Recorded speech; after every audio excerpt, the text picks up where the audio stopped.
بسم الله والصلاة والسلام على رسول الله وبعد. وناشد مقام خادم الحرمين الشريفين الملك سلمان بن عبد العزيز حفظه الله، وسمو ولي العهد النائب الثاني رئيس مجلس الوزراء وزير الداخلية صاحب السمو الملكي الأمير محمد بن نايف بن عبد العزيز، وسمو ولي العهد وزير الدفاع صاحب السمو الملكي الأمير محمد بن سلمان بن عبد العزيز حفظهم الله جميعا، في هذا الشهر المبارك أعاده الله علينا وعليكم وعلى الأمة الإسلامية بكل خير وبركة، في يوم الأحد 4/9/1436 هجري.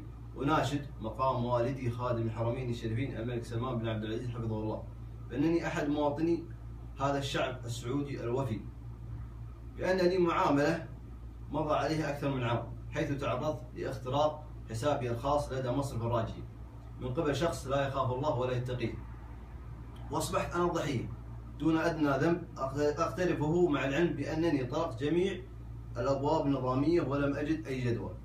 يا صاحب الحزم والعزم، أكرر مناشدتي برفع الظلم عني والإفراج عن حسابي وتعويضي برد الاعتبار عن تشويه سمعتي ومحاسبة كل من تسبب بمماطلة معاملتي، والله يحفظكم. خادمكم سعود بن عبيد الشهراني، جوال رقم 056 333 2040. والسلام عليكم.